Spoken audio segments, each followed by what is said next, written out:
Hello and welcome to the Tiffness Fitness Podcast. My name is Tiffany, and today's guest is Dave Whitley. He is a strongman coach, the Iron Tamer, and just full of so much knowledge. And he was so great to talk to. So if you're not following him, you should be. He's on all the socials as Iron Tamer or Dave Whitley, and I'll make sure I have all of those linked. This was a great episode, and I'll just let you all get right into it and enjoy the episode, and I'll check in with you at the end. Yeah, I mean, I think we could just start with how did you start with the odd lifts and the feats of strength? How did you get into that? Because I know a lot of people I talk to who do bent pressing found bent pressing through you. So how did you stumble into that? How did you find this lift that's, I mean, both of our obsessions? Yeah. I didn't really know what it was until probably 20 years ago or so, 21, 22 years ago. And I had been lifting and I had been in the gym and I had been doing various different things, primarily like most people in my age range. I'm in my early 50s. I got into lifting because of bodybuilding, right? When I was a little kid, which is actually the anniversary of this just happened because today's November 10th, and it was November 4th of 1977 when the Incredible Hulk TV show premiered. And I was completely transfixed and mesmerized. As a kid, I was chubby, fat, overweight, had this terrible stutter, got picked on and stuff a lot. And I loved comic books. I loved the Hulk because he was invincible and driven by anger, right? So that was all comics and cartoons. And you got to understand that at that period of time, bodybuilding wasn't really a thing that anyone knew about. And Thanksgiving's coming up soon, and most of us will be able to turn on a TV and watch marathons of World's Strongest Man episodes. I used to do that all the time. That was stuff that I would watch. But anything like that just didn't exist back then. And Lou Ferrigno was actually the first bodybuilder to bring being huge and muscular and strong into the public eye in his portrayal of the Hulk. Because this is before Arnold had done any movie besides like Hercules in New York, right? No one cared about that. It was before Arnold became Arnold, and before bodybuilding became a thing, and before Gold's Gym was a corporate chain and all of that. That was when I got interested in it, got a set of weights, and went through various iterations of this is how you train up until I was in my early 30s. And then someone turned me on to a kettlebell. And I'm like, well, this is interesting. And I had read a bunch of old books, and this is the internet was still pretty new then too. So I could go Ask Jeeves or Yahoo search what old strongmen were doing. And there were the pictures of Arthur Saxon and Sandow and all those guys would pop up. And so you'd see these pictures of these kettlebells, and you see these guys with these enormous weights overhead with one hand, but had no real idea about what was going on there. Got involved in the kettlebell world, went through the RKC. That became my obsession and my profession, teaching kettlebell stuff, strength related stuff. So it all kind of merged together. And through a very natural progression of becoming interested in that, I started researching more about Saxon and Sandow and Attila and all of those guys. And when I initially got involved with lifting kettlebells, in the original RKC certification that I went, the bent press was one of the lifts that was taught. And in those old books, it was mentioned in there. So I learned a little bit about how it worked. And then I found out that you could get reproductions of these old books. And, you can get them all over the place now. The PDFs of them are free online right now. But there was a guy, his name's Bill Hemburn, and he ran Super Strength Books. And the company's still there, Bill's still there, and he has been doing that since the late 60s, taking old material, reprinting it, and selling it. And so I got everything that I could from Arthur Saxon, everything that I could from Sid Klein, everything that I could from Sandow, all of these guys, anybody, Harold Ansorge, anybody who there was a picture of them doing a bent press, or there was a mention of them doing a bent press, I got it, devoured it, and became obsessed with it. Alan Calvert's book. I forget the name of the book. It's right over there on my shelf, but I'm not going to get up and go get it. But all of that stuff, because I fell in love with the bent press, and the trick for me was that it came very, very easily, very, very naturally, and I got very strong at it with my right arm very quickly, and my left arm was like a monkey humping a doorknob, right? And so I'm like, I have to reverse engineer what my right side is doing and teach my left side to do it. And as you know, after you spent any appreciable amount of time under the bar or under a weight doing that lift, the two sides aren't the same ever. No, they're different. You have to find that you have to find exactly. You have to find that groove on each side. And so it was just a process of me putting on the critical instructor mind, absorbing all the information that I could from the old timers, blossoming technology. I was able to start shooting video of myself several years later, right? Because we're so so spoiled with the luxury of anytime we want to do something, we can shoot a video of it, right? But then I can review it and check it. But I bought a flip camera specifically for that purpose, so that I could video myself, video clients, that sort of stuff. And of course, technology involved, and we can do all that stuff now. But I analyzed what I was doing. I compared it to what the old guys were saying, and figured it out so that I evenly matched myself. Parallel to all that, in about 2007, I had a product that I was selling, which was a monthly subscription, and I would interview different people. It was called Strength Secrets Revealed, and I would interview different people, and I would burn and mail out a physical CD to people every month. And that lasted for a while, and I got tired of doing it because it was the hassle to like set everything up, record it, edit it, burn it, all that sort of stuff. Not like having a Zoom call now where we'll just cut the ends off of it and pull out the middle where the connection went bad and post it, and there we go, right?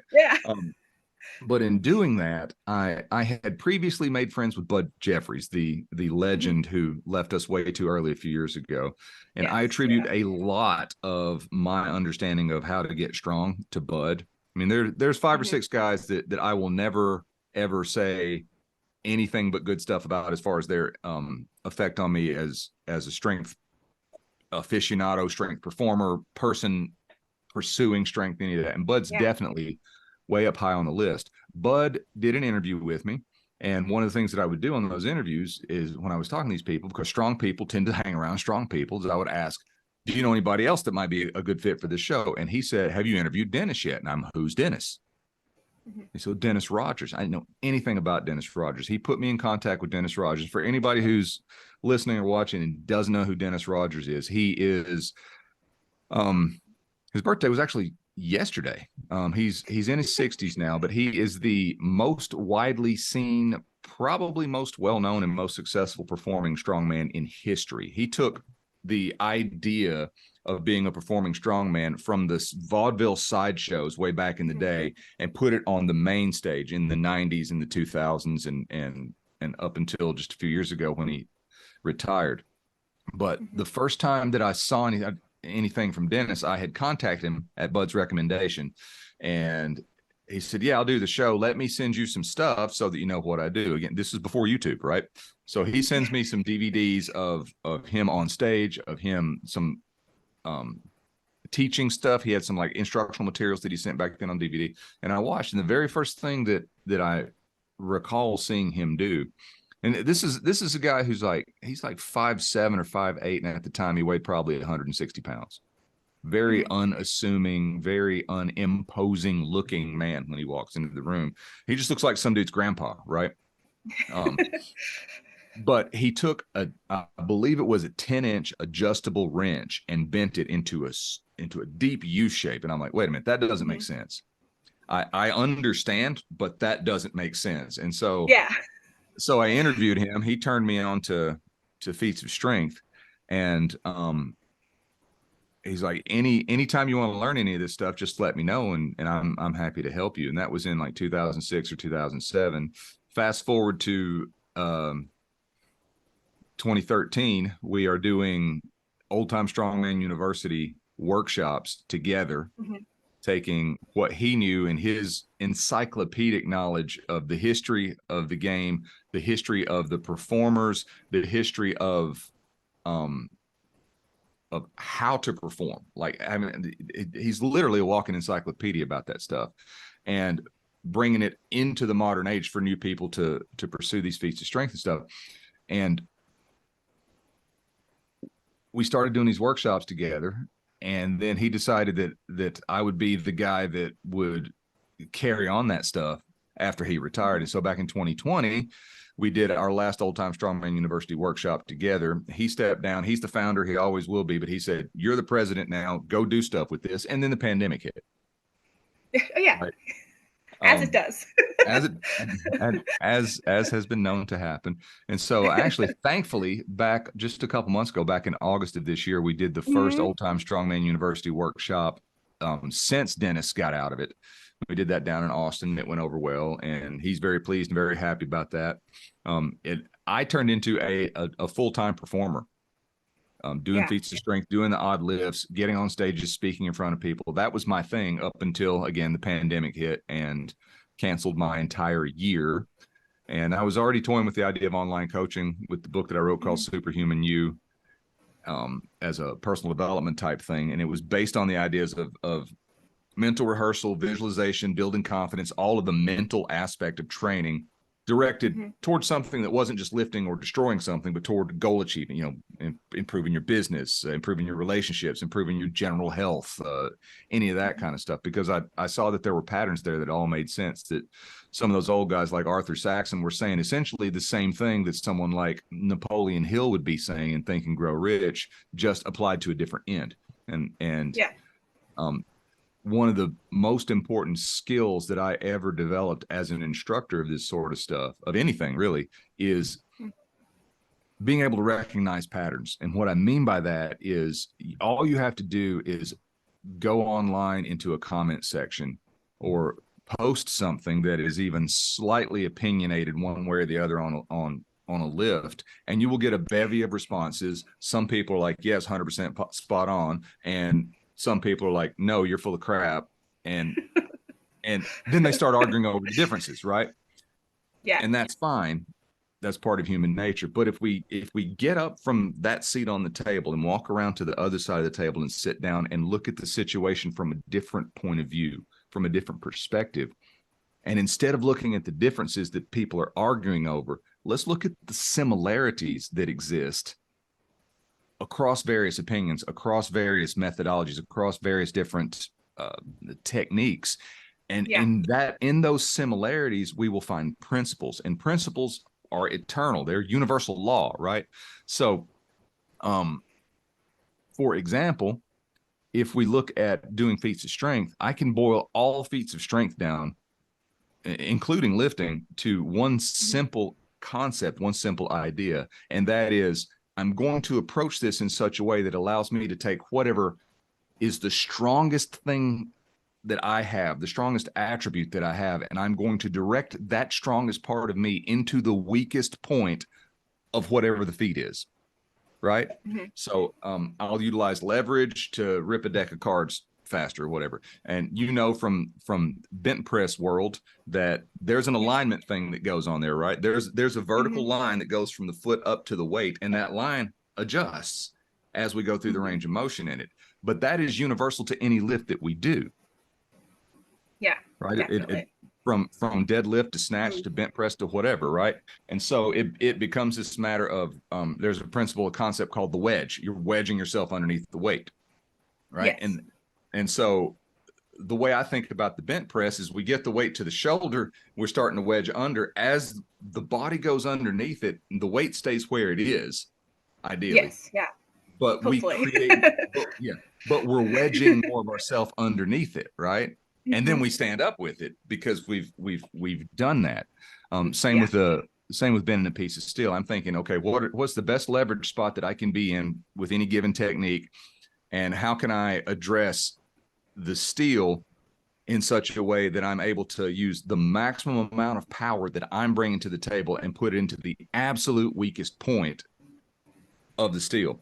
And the beautiful thing about that is it also relates, you can relate that same idea to anything else that we're doing. Martial artists love that, because that's the essence of all martial arts, right? Is I inflict damage without getting damaged. I take my strongest weapon and I attack your weakest point. That's martial art. Everything else is commentary, right? Yeah. I mean, Yeah, from one-on-one in the street to full-on jet planes and aircraft carriers, right? My strongest weapon against your weakest target. That's where we start. And it's true in business too, right? Like what is the most valuable offer that I have, and how can I reach the people who are most willing to want to buy that, or who are most in need of that offer and are willing to do that negotiation with me, right? So looking at it in terms of principles like that was a huge mind shift for me, because now all of a sudden I'm not arguing with people about things like in a barbell bent press, should you clean the bar, should you tip the bar, it doesn't matter, get the bar to your shoulder, right? Or like when you're at the bottom, when the bar rotates, how do you come back out of that rotation, right? Like what do you, and so I developed my style on bent pressing. I realize I'm kind of going all over the place, but no, you're good. I think it's relevant. I developed my style of bent pressing, and I love seeing you do this. When you shoulder the weight, like are we going to be video when we do this? I'll put it on YouTube too. Yeah. All right. So this pin is now a barbell, right? And let's imagine that I'm the lifter and you're the audience, right? If when I get underneath this barbell, if I've turned it this way in lifting it, and it'll ultimately wind up this way, I've done a 180-degree helicopter of unnecessary counterproductive movement that adds nothing to the lift and actually detracts from it. So I started thinking of it in terms of a performing strongman. I want to look good while I'm doing this feat. So if I'm here and I'm going to, this is my barbell, and I'm going to approach it, I'm going to lift it with my right hand. I'm going to approach it from this side every single time. I'm going to tip it up. I'm going to get my right hand in place, and I'm going to rock it onto my shoulder here. Notice that the pin stays oriented toward the audience the same way. Yeah. So now I've got it shouldered. When I bring it onto my shoulder, now it's back roughly the starting position that it was, except it's on my shoulder instead of on the floor. And as I press it, that orientation stays the same. That minimizes that rotation. That came about to me as a result of thinking, okay, when Saxon would do this, and he would put 300 pounds over his head with one hand 2 or 3 times a day, 5 or 6 days a week, he was doing it concentrating on the idea of how good do I look to this crowd? Yeah. Especially back in the vaudeville days, when there was a lot of shenanigans going on, a lot of fake stuff going on, right? And the more you move around, the more likely it is that someone could interject some sleight of hand in there. So that approaching from the idea that there's a viewer watching this, influencing my technique, allowed me to find the best technique to do it. And the principle there, circling back around, the principle at work there is don't add any unnecessary movement. Because if I do that, not only is it, when it gets heavy, unnecessary becomes counterproductive. Yes. And I can get away with, twirling it like a baton if it's, a 45-pound bar or something like that. But you start closing in on anything like half body weight or more, and it's on a barbell. Yeah, that was like the biggest thing for me when I shifted from kettlebell to barbell, was that setup was when I first did it was so inefficient. And I mean, you messaged me about it when I first started doing it, because it was helicoptering around. And by the time I got to the actual lift, I was white, like it's because I was just like waiting for it to come around. My wrist was fatigued, my body was just tired from trying to maintain the balance. So the shifting into that, get on the shoulder, and then I step back into it versus waiting for it, which makes everything move so much faster for me. Then I can just do the lift without having to take 30 minutes for it to get to the right position, which is only barely an exaggeration from my first time doing a barbell. It took so long. I was just sitting there like, I guess we'll just wait for it to move. And that's ineffective and inefficient, and it was so exhausting. Like I was just wiped after like a rep. And then now I can, I can rep out multiple reps of a barbell bent press now, and Yeah. it's tiring, but it's tiring in the right way, not in the in the way where I'm like just fatigued standing there. Yeah. Yeah, because you have to be efficient. There's you can't be inefficient when you're moving that much weight, because if you Yeah. are, it all falls apart very It does. quickly. It absolutely does. And efficiency is something that varies from person to person. Mm-hmm. That's the big thing about it. And as we were talking about earlier, it on a one arm lift, it can vary from right to left as well. Of Yeah. what's the best way to do this from one side to the other. Um, yeah, efficiency is absolutely critical in that. Yeah. For sure. I think because I come from a kettlebell sport background where efficiency is king, like that's the whole name of the game. I narrowed in on that very quickly with bent pressing, because if you're not efficient in kettlebell sport, if you're going for 10 minutes, your hand is going to be torn to shreds. You're going to be exhausted. You're not going to be able to finish the set. So I think that served me very well, even though the technique is wildly different. I think the mentality between Mm-hmm. the two really complement each other, so I can do the lifts that I want to do and be effective in that, and be like, okay, well, this is what works for me here.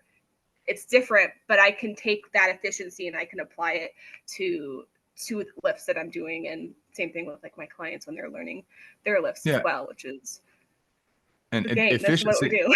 do. Yeah. And efficiency in this case is that idea of any movement that doesn't support the lift or contribute to the lift ultimately will take away from the lift and be to my detriment, right? Yeah. The barbell bent press is one of the biggest teachers of that concept that there is, because you see people who understand how to do the lift a little bit, or they've done it and they've gotten pretty good at grooving the lift with a kettlebell. And then they switch to barbell and they do that whole 180-degree spin thing. Yeah. And that's what we did. That's what I did. Yeah. And here we are, right?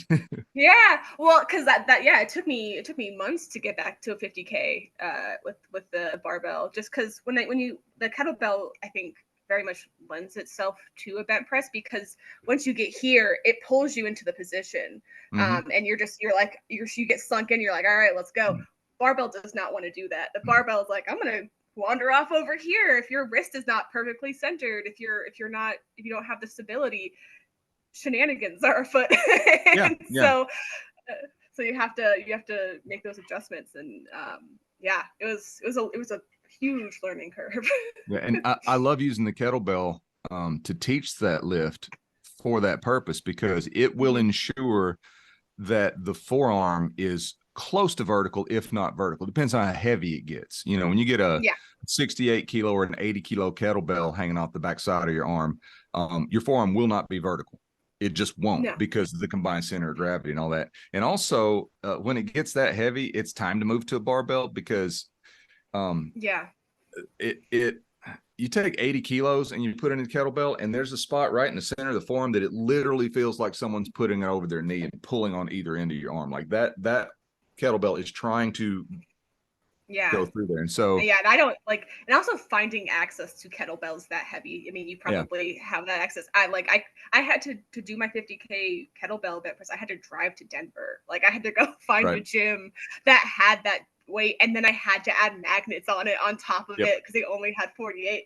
Whereas the barbell's available at most gyms. Hopefully, so I can just do it as long as I have the space, and people aren't being stupid getting in my space. I want to ask you this, because this is you've got a lot of experience at this lift, and you do it very, very well. And I will go on record saying that you have one of the best bent presses I've ever seen.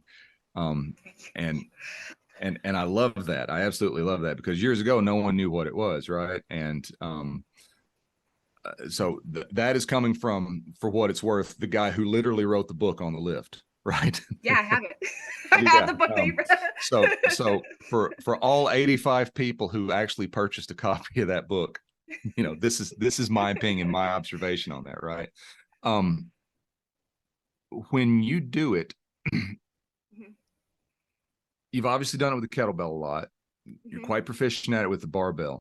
How do you feel about doing it with the dumbbell? Because like this Dumbbell is is and this weird. is the reason I'm asking.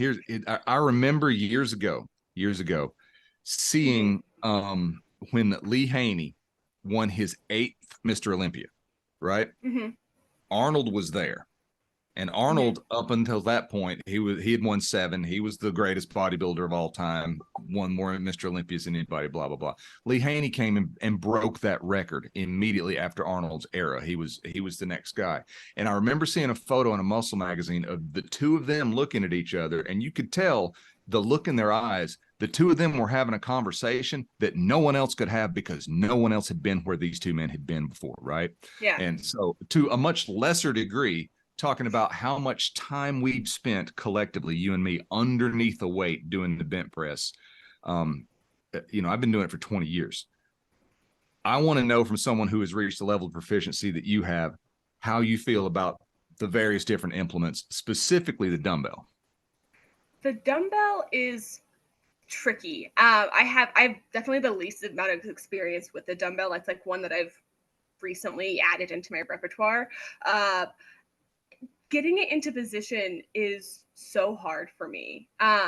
Because with a kettlebell, you pop it back there and it's easy peasy. Like I have no issue with that. Barbell, I've figured out, and it'll just turn. But with the dumbbells, with the things on the side, with like the weight on the side, it's so hard for me to get it into that position where I can bent press it. And also like the cleaning of it is really awkward for me, and that might be because I don't have a lot of experience with like dumbbells as a weight implement. Right. But it's super interesting, and I really enjoy doing it because it's a fun challenge. But it's my least favorite, I think. But I just can't getting it into that rack position. It's just not as stable as it is for me in with the bar, even with the barbell. Because with the barbell, I like at this point I can get it in here and it's fine. With the dumbbell, there's things blocking Yeah. where I'm trying to get, and I haven't figured it out yet. That's I haven't hit 50K with the dumbbell yet because I haven't figured out the setup on it yet. Once it's here, I'm like, oh yeah, I got it. Yeah. But it's the getting it to that point where I'm like, this is awkward. This feels awkward to me. I don't know. What do you have a take on the dumbbell? It's an identical experience for me. Absolutely Yeah. identical. By the time I'm able to load a dumbbell heavy enough for it to help me into the position I need to be in, because like you hand me a 16 kilo kettlebell, I'm going to have a real rough time bent pressing it because there's not enough feedback from the weight There's no to help pull. me get to where I need to be. Right? It's Mm-hmm. um I need the weight to help me to get into position. Mm-hmm. So, but you get up around even 24 kilos, I can find it because there's just enough of a nudge. And then beyond that, the weight helps me get in position. Barbell's the same Mm-hmm. way. But with the Mm-hmm. dumbbell, I found that by the time I get it heavy enough to be able to do anything with it, it's just exactly what you said. The plates are in the way. Yeah. Right. There's just what am I supposed to do with these things? Yeah. Well, and when it gets heavy enough, um, there's two ways to make a dumbbell heavier. You can put a heavier plate on, or you can put a bunch of lighter plates on, right? And Mm-hmm. so if I'm stringing out a bunch of 10-pound plates on one side, that still takes up too much room. So to throw a couple of 25s or a 45-pound plate on, I can't do it with a 45-pound plate on a dumbbell. I can't get in position. No, The plates too big. plates block me from getting into position, and so cleaning it to here, no problem. And like you said, once you're underneath it and the arms start to straighten out, it's easier with the dumbbell. But for me, the trade-off is not worth it of all of the bullshit you have to go through here Yeah, it to be able takes to get forever. this started. Yeah. Yeah, And then it's super awkward. I just I mean, and I know I have the least amount of experience with it, but validating that it's not just me. Yeah. Because Well, I was no, just it's not sitting there just like, you. man, because I feel like it should have been slightly easier because it's more compact than a barbell, but it's because it's compact, it's in the way. It just Yeah. blocks from like the mobility required to get into that position, so you can take the full advantage of your body to get the weight up. Yeah, it's I love it's interesting, and I'll obviously I'm going to keep doing it, but Yeah. I prefer the barbell, which Yeah. was not what I was expecting when I like first started including it. I was like, oh, I'm just going to do dumbbells. This is great. They have dumbbells up to 150 pounds. Like, that's so convenient. Yeah. Um, No. but no, no, I'll Nope. just load it on my shoulder and rack it that way versus the stupid plates being in my way when Yeah. I'm trying to use my mobility to my advantage. Well, and that very thing was a question that I had when I went on the quest of figuring this lift out. Mm-hmm. Books by Arthur Saxon, book by Sig Klein, whoever. Very rarely would you see one of those old guys doing the lift with a dumbbell, Mm-hmm. especially Saxon. I mean, who is indisputably the greatest bench presser of all time. No doubt about that. Yeah. In his books, there are tons and tons of exercises that he would do that use dumbbells. Mm-hmm. Never once have I seen a photo of him bench pressing a dumbbell. And I'm like, well, that's odd. Why is that? You know, it would seem blah, Mm-hmm. blah, blah. I'm like, well, maybe the dumbbells just couldn't get heavy enough. And there's something to that because, you know, you're not going to get a 300-pound dumbbell Yeah. with this much handle, you know, Yeah. it just, It's just you not, know, it's got to be a gonna work. 5-foot long bar. It makes me think of that video of, there's a video on YouTube of Paul Anderson doing 2 reps in a 1-arm side press. And it's a legit Mm-hmm. side press too. But it's on a dumbbell, but it's probably 5 feet long.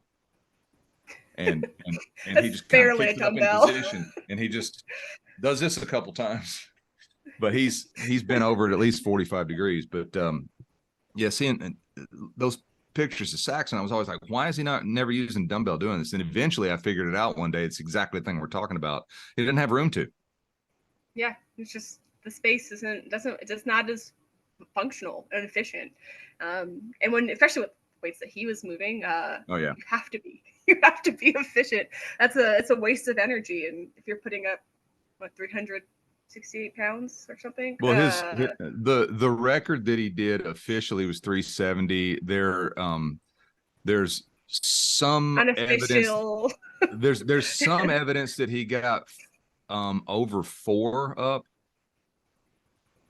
either 385 or 4 something.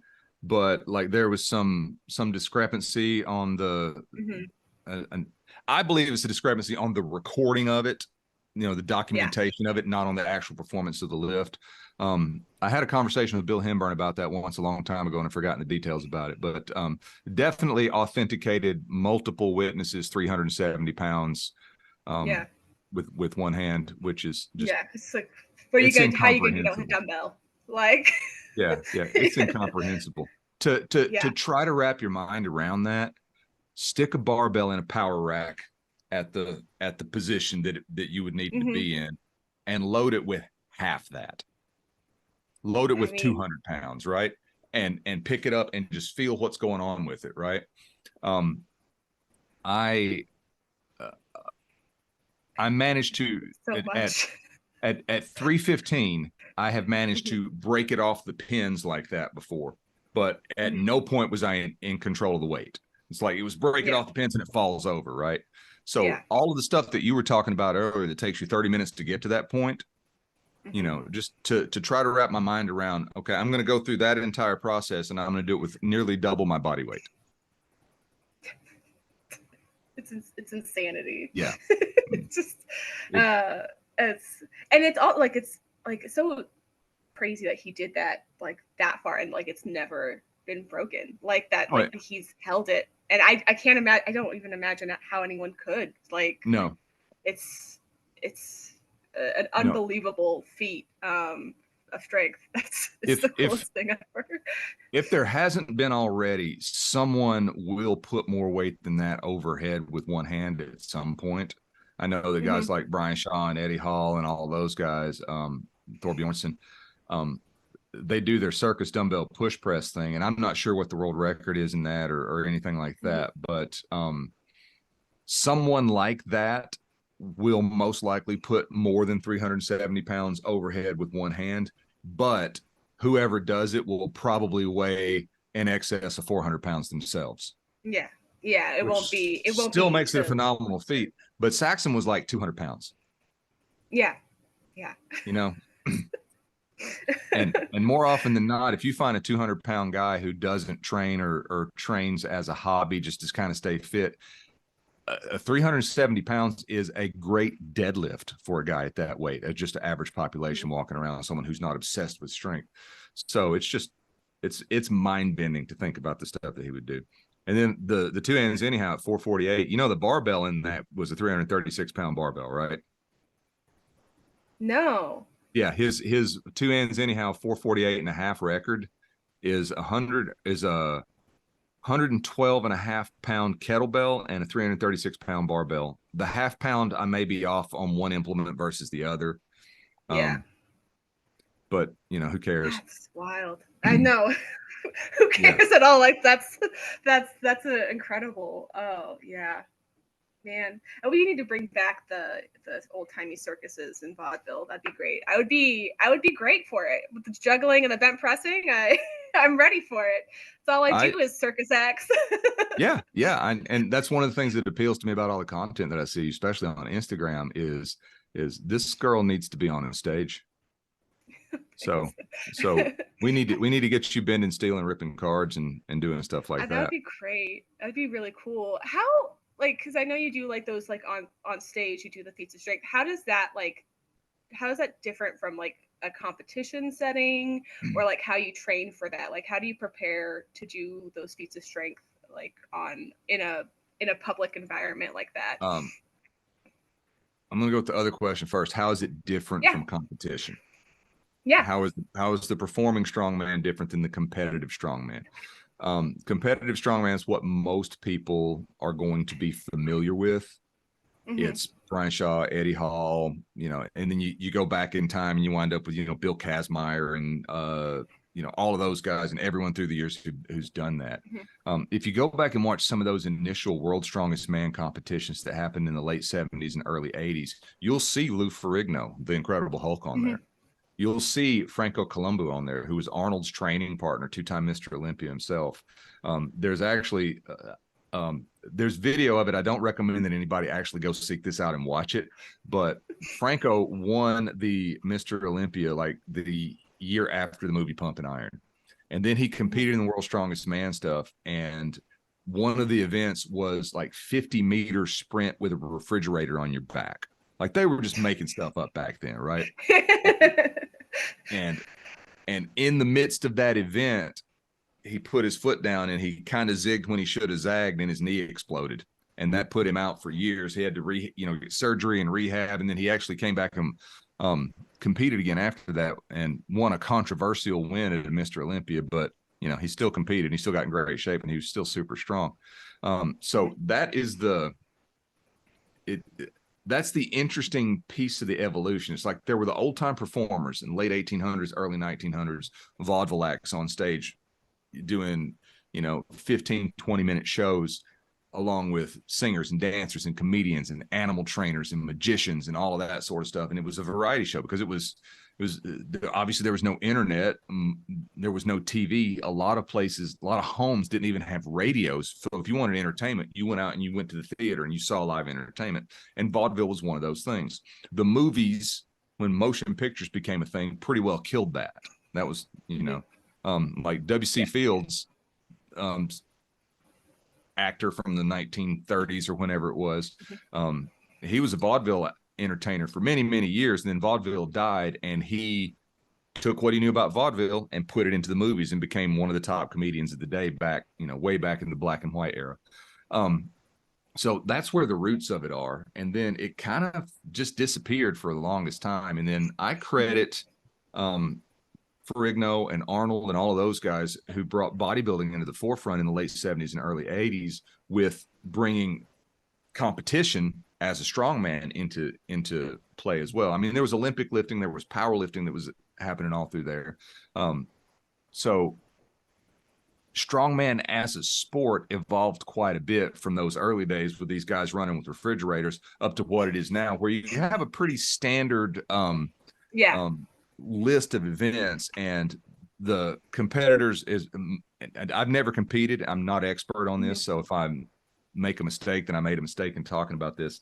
But those competitors going into competition, as far as I know, they know they're like, okay, in 12 weeks, I'm competing at this competition. Here are the events that I need to train. You know, I need to train the stones. I need to train the deadlift, the circus, the circus bell, the keg toss, whatever.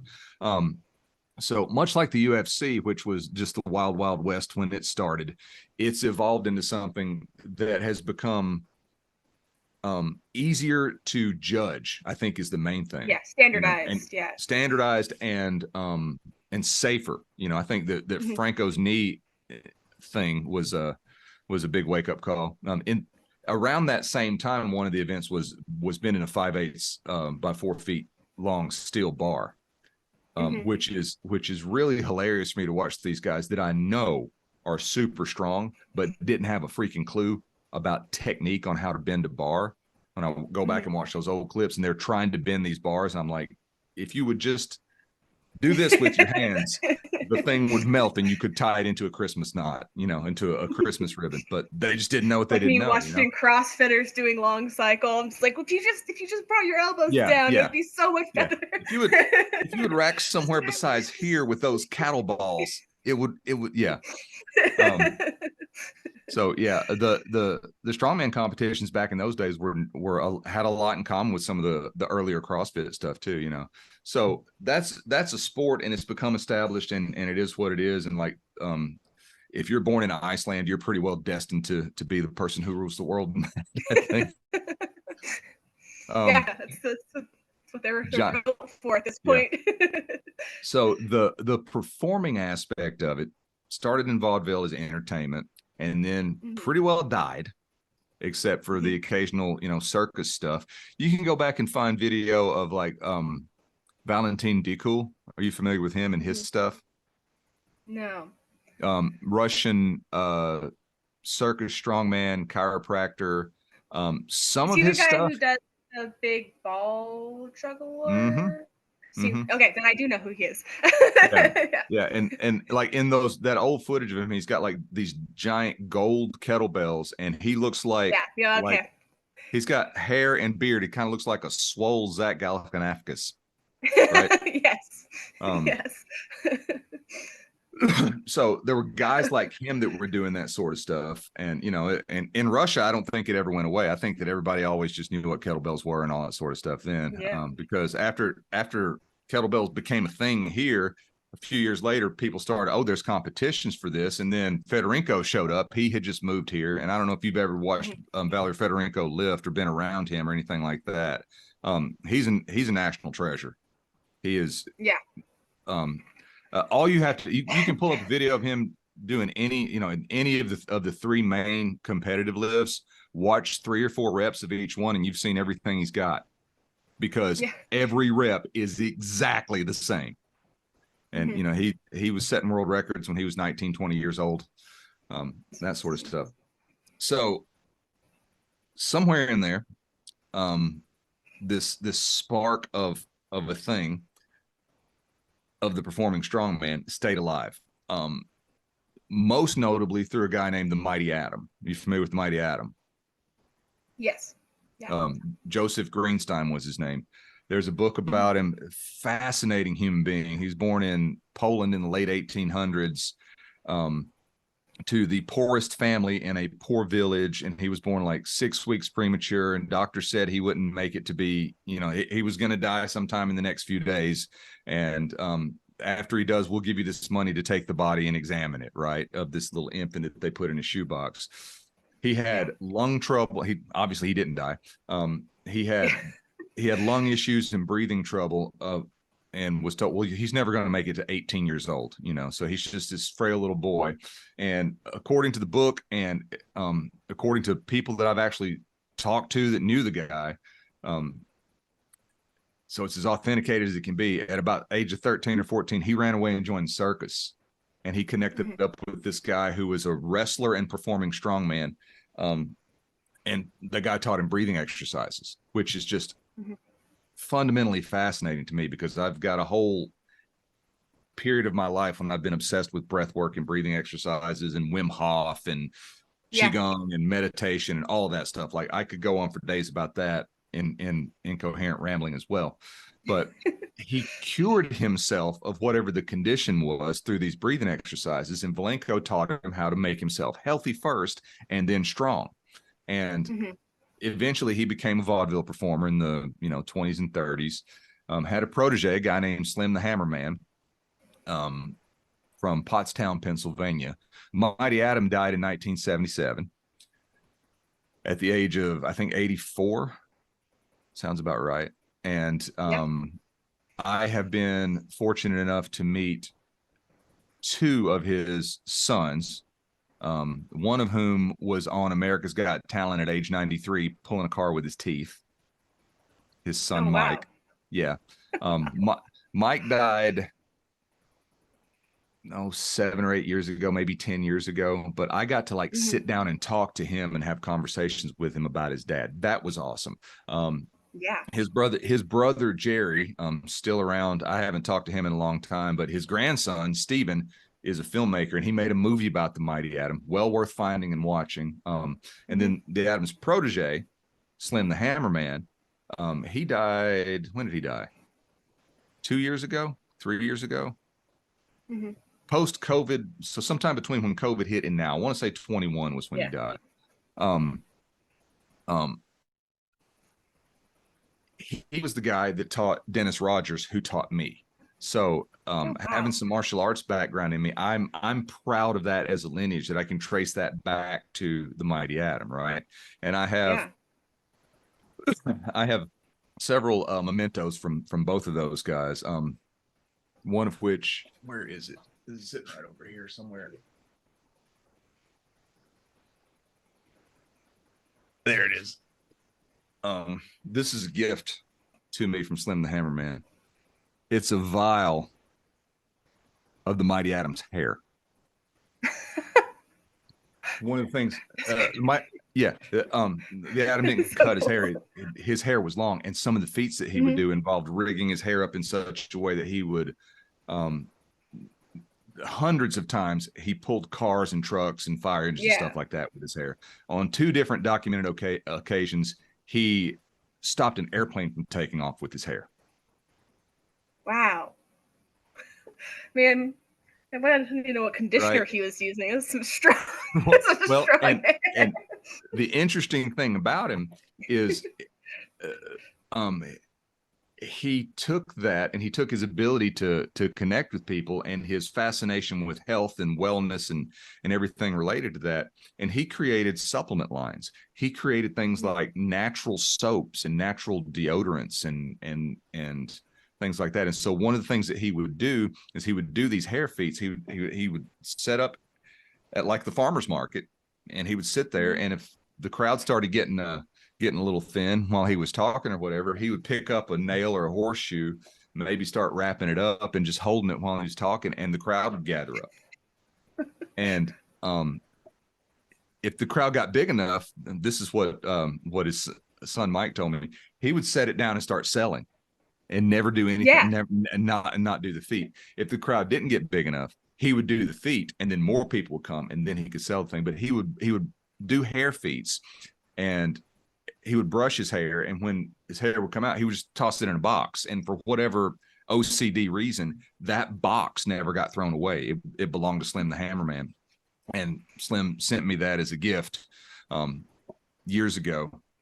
Yeah, that's cool. So it's really freaking weird to think that I've got the hair from some dude somebody's that died 50 hair, years. but... Yeah, it's weird, but it's also cool at the same time. So that performance aspect of things, and the Mighty Atom taking it as a way to attract an audience to be able to earn his living, spoke to me a lot, right?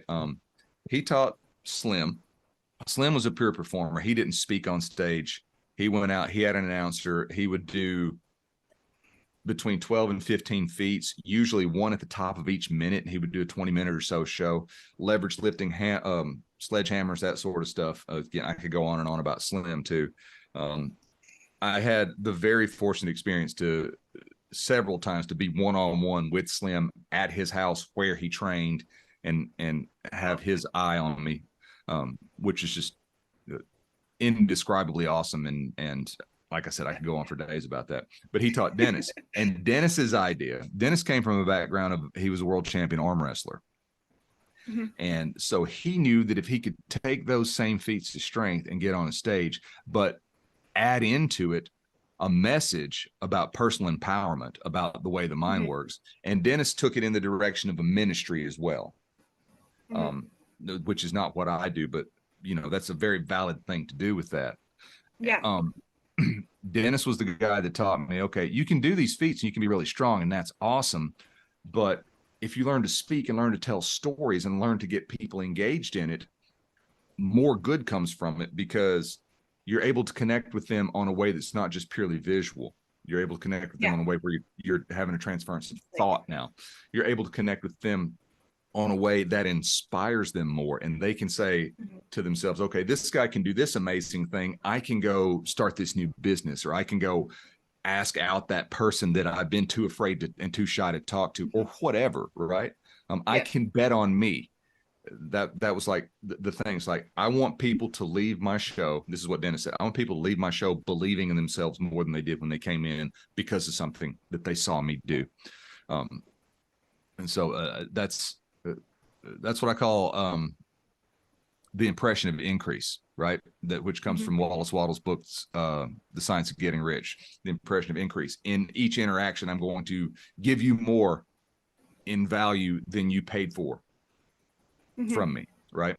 And that's a lesson that you know, anybody who's in any sort of service-based industry, like personal training or whatever, you know, it's been boiled down into the phrase of over deliver, but I think there's more to it than that. It's not just give you more stuff.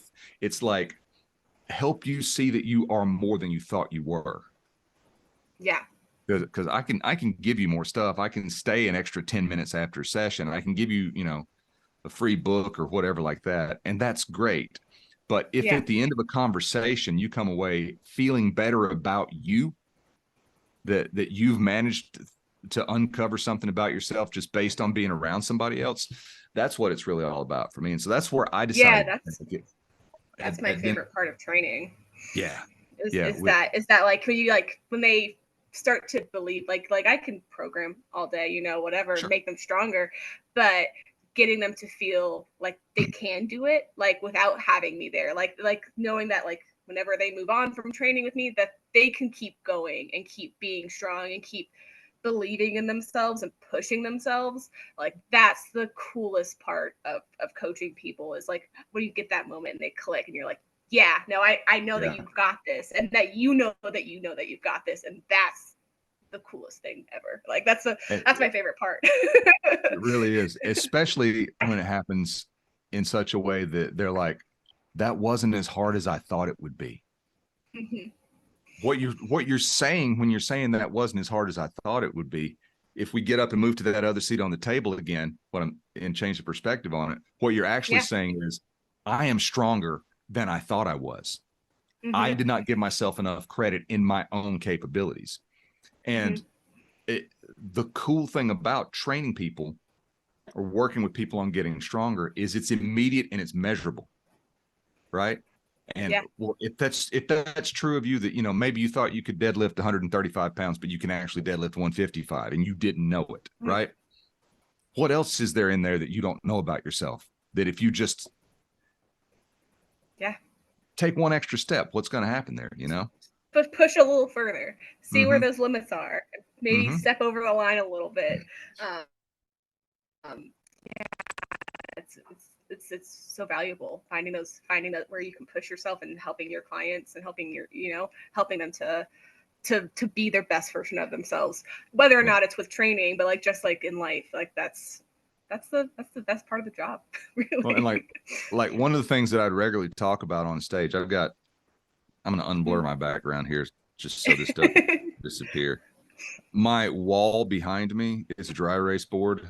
So if anybody zooms in and tries to figure out what that says, just don't bother. But brand new unopened deck of cards. And this is an example of how I would do stuff in a show, right? Could take the cards out. And this is true story that I'm telling here. When I first decided to learn how to do this feat, I couldn't do it. I wasn't strong enough yet and didn't know what I was doing enough yet. Those are not coming out of there all empty, right? So I decided to learn how to do it, but I couldn't do a full deck. It was too difficult for me. But what I found out that I could do was half a deck. And the way to find half a deck is to just go to where the suits split and, do that. I could rip 26 cards, not easily, but it's not like I didn't notice, but it wasn't like debilitating, right? And so what I did was what Dennis told me to do. He says, okay, you can do that. It's pretty easy. It was like a 8 out of 10, 10 being maximum effort, right? He says, do 2 or 3 times a week, ripping that many cards. Next week, add 1 card. Next week, add 1 card. And so through what Marty Gallagher would call creeping incrementalism, I'm adding to it without really noticing it. There's an account in the Mighty Atom book where Valenko taught him these breathing exercises. The way it's described is his arms are going over his head. Then he hands him empty buckets and has him do it. And he got like 10 reps. Every few days, Valenko would throw a handful of dirt into the bucket. And then over the course of several months, he wound up with full buckets, and he was doing the same movement with the same level of effort as it was when it was empty, because he got strong without noticing. Right. And so that's the way I worked up to ripping a full deck of cards. And I don't know if you can see, watch right there, because everybody's waiting for the monkey to dance, right? Right there. You see him come apart? Yeah. And so now I rip a full deck with way less effort than I started at with half a deck, even to the point of taking half a deck, which is not really half the deck the same way as half the other way, and ripping it into quarters that way, right? So if anybody wants to know how hard that is, just go grab yourself some cards and have at it. And the greatest compliment anyone ever pays me is when I do something like that and they say you made it look easy, because I want it to look easy. And truthfully, it is pretty easy. But it's easy because I've got 15 years of doing it, right? Yeah, you've done thousands of reps of it. How much do you spend on decks of cards? I don't know. I don't know. Don't want to know. I just buy them. They come They come in a box like this from Amazon. So a dozen of them is about, I think, 14 or 15 bucks. I also found when I was learning to do it, that I could go and buy loose casino cards, just like a big box that just had a bunch of cards dumped in. And when it's that way, you don't have to take them out of a small box like this. You just say, okay, I'm going to rip 30 cards. You count them out, 30, you rip them, and that's how you keep track of it, right? But the point of that whole story is you start where you are. And every so often you nudge it just a little bit further. Not so much that it's scary or terrifying, not so much that it becomes extremely uncomfortable, but enough that you over time can measure that it's there, right? Creeping incrementalism is what Marty Gallagher called it. And I think that's a fantastic way to describe it. But for me, as a performer, a couple things. One, it was my job when I was doing it full time. I refused to train in such a way that if I went in, and I don't think there's anything inherently wrong with training this way. It just didn't make sense to me to do it this way. And I'll cycle through this kind of stuff sometimes too. But like the whole Mike Mincer, Dorian Yates approach, where you go in and you go to absolute and complete failure, and then you rest for a week, 10 days or whatever, and you go back in and you hit that muscle again. That's fine. Yeah. But if it's your job to do that, I can't be getting up on stage at 70% because I'm so sore I can't stand up because I did a bunch of squats the other day, right? So for me, it's all about keeping things in that 70 to 80% range of perceived effort. Or if we're tracking numbers, that 70 to 80% range of what the actual numbers are. And that applies to getting heavier or doing more volume. If we're talking about something like, snatching for time, something like that, right? Let's say that you want to snatch a kettlebell 100 times in 5 minutes. You can currently snatch it 80 times in 5 minutes. Well, if we do 40 in 5 minutes, that's a 50% effort. You see what I'm saying? For easy math. Yeah. So I would treat all of my endurance training, especially my like ballistic third way cardio stuff, just like that when I was tracking stuff. So I would add density versus adding weight to the bar, right? In doing that, it's what I call a 70% rule. Like 70% of the time I'm training around 70% of whatever the maximum is. And then sometimes I go below that, and sometimes, very rarely, I'll go way above that and like kind of see where that limit has moved to, right? But if you stay at that 70% and you just keep going, eventually you'll pass what your old maximum was, and it'll still be a 70% effort. Yeah. That interested me a great deal because I'm not having to destroy myself and rebuild. I'm just consistently moving forward. And, if you had a job and your job was to unload boxes from a truck, you would not make that any harder than it needed to be. No. Right? No, why would you? Why would you? Right? So for me, training needs to be as hard as it needs to be and no harder.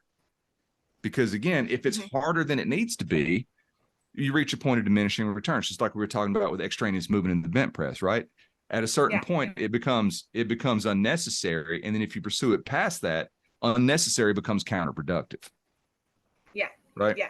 And so the idea of adding one deck or one card to the deck to get there is very visually representative of the idea of I don't try to get out of my comfort zone. I don't try to push past my limits.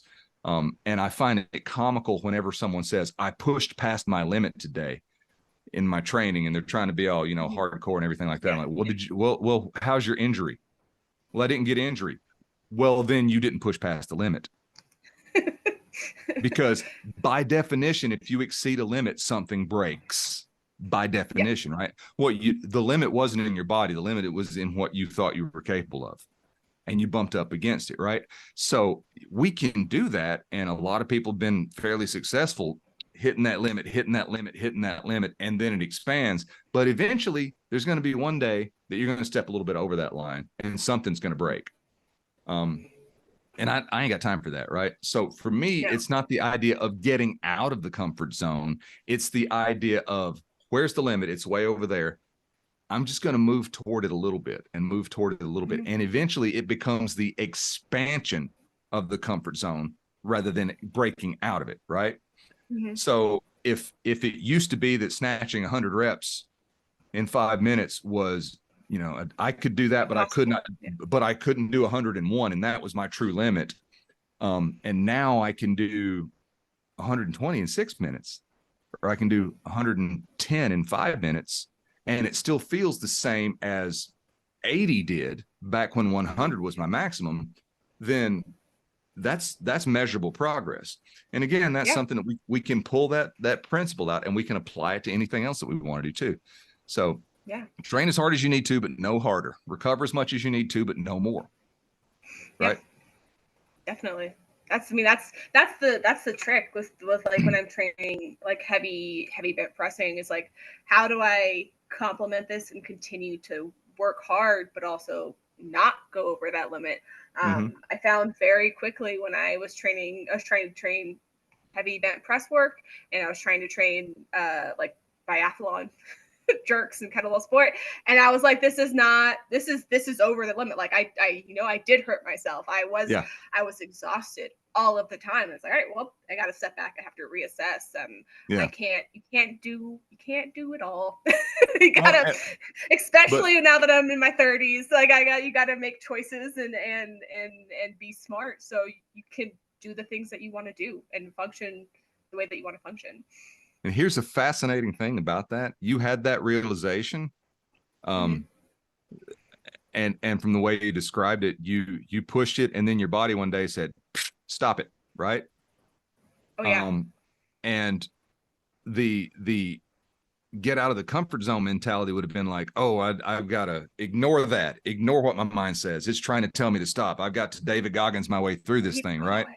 Stay hard, and which is fine, but it's not universally applicable, right?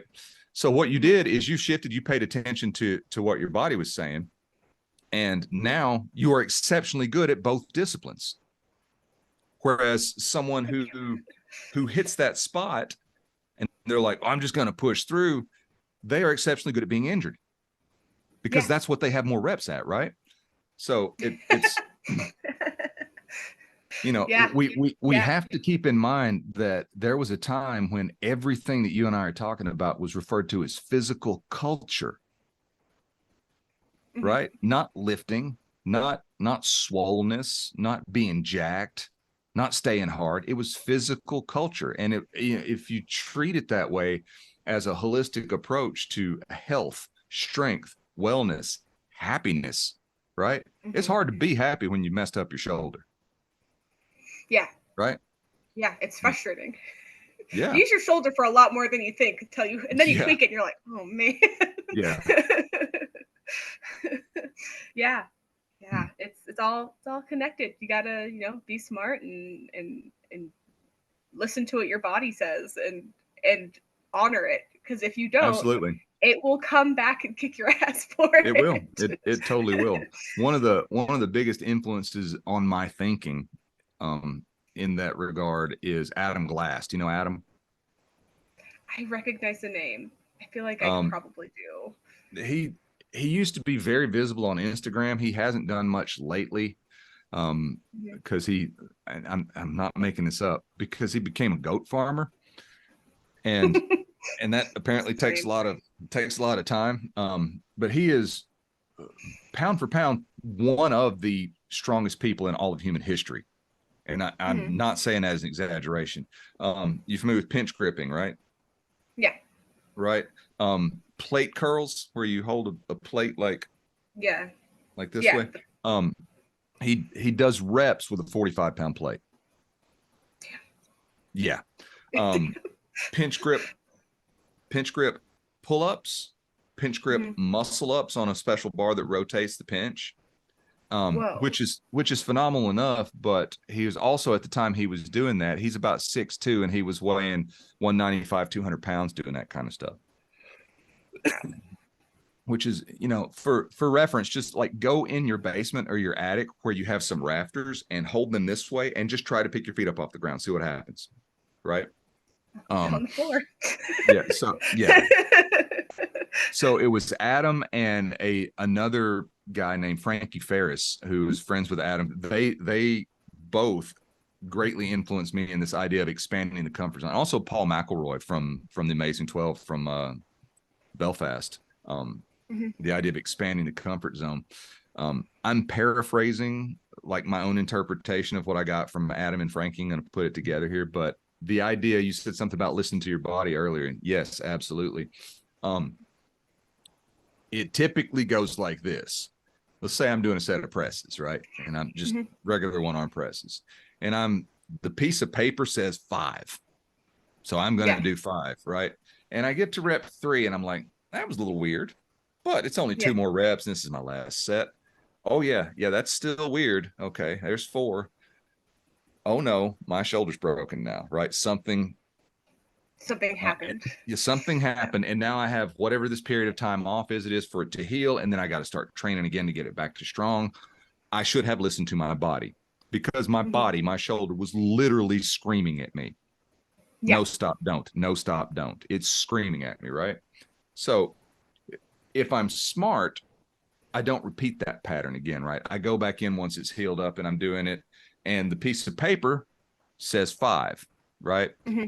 Who knows more about my body, the piece of paper, my own intellect, or the body itself, right? Yeah. The body itself knows more than my intellect, and certainly more than a piece of paper. And this isn't to, like, you know, take a dump on programming or anything. That stuff's important, but it's everybody has a plan till they get punched in the face, right?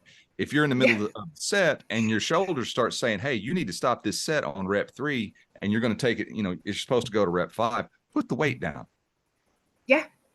Put the weight down, right?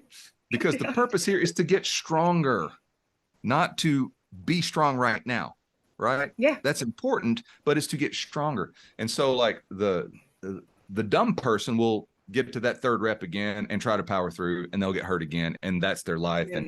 And there's not really any talking to that person, right? They have to come to this realization themselves. The smarter person will be like, okay, 2 feels good. 3, like, oh, that little tweaks there, that feels familiar to me. I'm going to put this weight down now, and I'm going to come back, and I'm going to make a note that I got 3 out of my prescribed 5, and I'm going to see how it goes next time. All that distilled into the soundbite of, if I learn to hear my body's whispers, I do not have to endure hearing it scream. Love and it. So that subtle little so whisper good. there, right? And so what Adam and Frankie taught me is, if we continue to back away from that a little bit, what can I do going into this before I ever touch the weight to assess where my body is and figure out what's good for me right now, not just today, but right now. And there's some principles from applied kinesiology that got absorbed and modified into this approach that Frankie and Adam call biofeedback, where essentially we test a range of motion in any movement, and then we have that as our baseline, and then we look at whatever movement, say one arm pressing, that we want to do today that's on our piece of paper, and then we do a couple of reps of that unweighted, unloaded, and we go back and do the same range of motion test that we started with. It might be a toe touch, or it might be a arm abduction. Those are like the 2 most common ones. And if we gained range of motion in either the toe touch or the shoulder abduction, then universally this movement is good for me. If there's no change, then there's no change. But if say I test and that's my range of motion, and it's not limit range of motion, it's like, where do I feel any tension or sensation that would indicate to me that something's changed, right? And I'm taking a 2-day workshop and condensing it into like a 2-minute overview here. Sound clip. But like if I'm sitting here and I do this with my shoulder, right about there, I start to feel a little pull in my bicep right in here, right? And so that tension, that sensation, that lets me know here, right, that's my baseline. Now I'm going to do a couple of seated presses here with no weight. Now I'm going to go back and do that same test again, and I lost range of motion. So it's a bad idea. My body is telling me right now it's a bad idea for you to press today. Now I might get up and squat and my arm go up to here, right? And again, it's not limit range of motion. It's like there's that subtle change in the sensation that's going on in there. And when you learn to communicate with your own body and your own physiology through your own nervous system that way, and pay attention to those things, you never run into the trouble anymore, because you're able to have that efficient, effective communication, right? I've often compared it to the idea of, like, let's say you got a man and a woman in a relationship, and the woman has something that she's upset about, and she's talking to the man, and she's, agitated or anxious or upset, or she's raising her voice or whatever. Surefire way to get that woman to come back to baseline so that we can have a good conversation about it is say, just calm down, okay? No, that doesn't work. 100% of the time that will fail. The flip side of that is, if the woman is trying to get the point across to the man, and the man thinks he's got it, but he's not responding in a way that she feels heard, and she says, "You're just not listening." That doesn't work either. No, that doesn't work either. That's the same thing approached from 2 different sides of the table. And I use that as the analogy because we can all relate to that. Any of us who ever, had an interaction with another human being, we've had those kinds of conversations. We can have those same sorts of conversations with our own physiology, and we can determine, what is my body actually telling me right now? And again, it's right now. It's not an hour from now. It's not what was good 30 minutes ago. It's right now. And that sounds kind of odd, but do you have kids? No. You have a dog though, right? I do have a dog, yeah. You have a dog. Okay. Let's say that you woke up and you're feeling awesome and you're like, today's the day. I'm gonna bench press 60 kilos today, right? I'm gonna hit a new all-time milestone. I'm well rested, everything's good, I'm fed, I'm recovered, everything's great. You go out and you're approaching the bar and you notice, you get a phone call from your husband. Well, it's odd that he's calling me. He usually texts, whatever, right? So you answer, you say, hey, what's up? And he comes, first thing out of his mouth says, everything's okay, but I just wanted to let you know that the dog ate some M&Ms and I made him throw up. He's laying there. He seems okay right now. I'm sure it's no big deal, but I just wanted to tell you he's going to be fine, right? Okay. Yeah. Have a great workout. Now, when you walk up to that maximum weight that you were just about to go full on prison sex mode on, are you coming at it with the same energy? Are you coming at it with the same attitude? No, but you're still as well rested.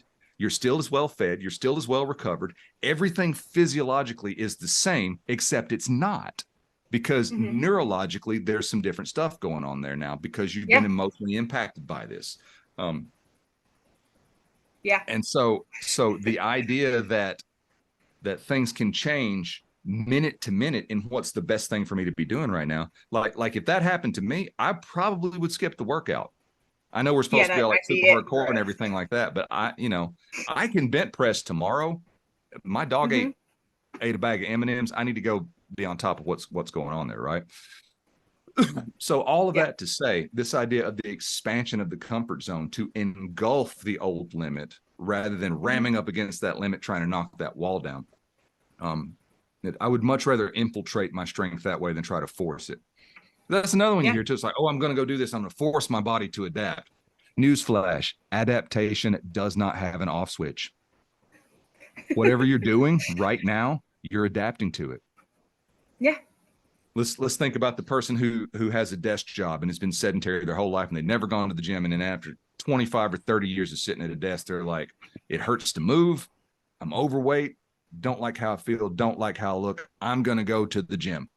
And they walk in and the very first thing you notice is their posture. Their head's forward. Their back's kind of rounded. Their shoulders are internally rotated.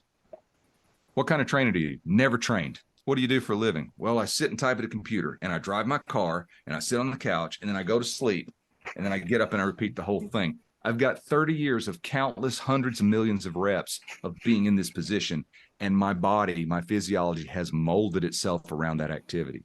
I've adapted to something that I wasn't even conscious that I was doing. So that's the idea of adaptation, not having an off switch.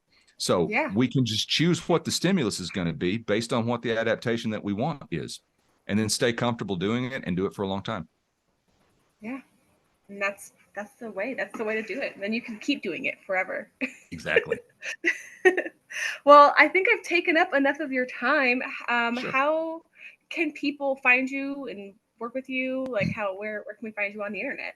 I am on the internet and all the places that you would expect me to be social media wise. You can either look for me, Dave Whitley, or you can look for Iron Tamer. That's the Instagram. That's the TikTok. If you want to see a really cool TikTok video, my highest performing TikTok video of all time has 4.7 million views, and it's my son driving a nail into a board.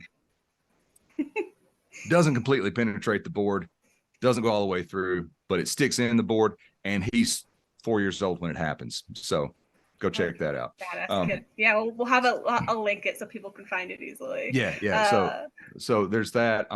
If anybody wants a free copy of my book, Superhuman You, you can go to superhumanyobook.com. And I just ask that people pay shipping and handling. Go there, name, email address, pay shipping and handling. I'll send you out a copy of it. IronTamer.com if you want to see any of the stuff from the speaking and performing. That site hasn't been updated in several years. And then if you're at all interested in the stuff that I'm doing these days that we haven't really talked about, but the stuff I know. that I'm doing, working with dads and parents. That just means and all I have to have you come back at some point so we can talk about that too. Oh, I'll absolutely do that. I'd love to do that.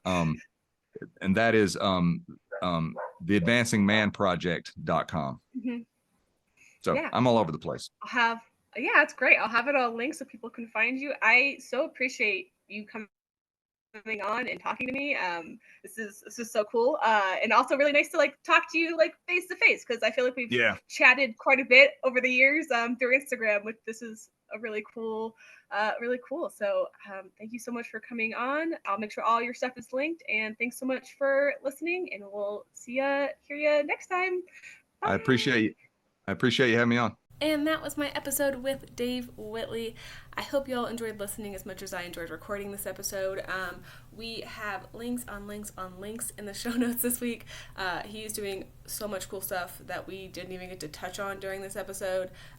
So check all of that out, especially right now, his main focus being working with fathers and the Advancing Man Project. So that is linked in the show notes, as well as his books, projects, other websites, Strongman Academy, and the TikTok video of his son driving a nail through a plank of wood, which is super rad. So check all of that out and make sure you're following him on all of the things at Iron Tamer or Dave Whitley. Like I said, all of this is linked in the notes below. And this is our season finale, last episode of the year. So thank you so much for listening for the past year. I really appreciate y'all. And I will be back early next year with new episodes, more awesome guests, and I really can't wait. I hope y'all have a wonderful holiday season, and I'll see you next year.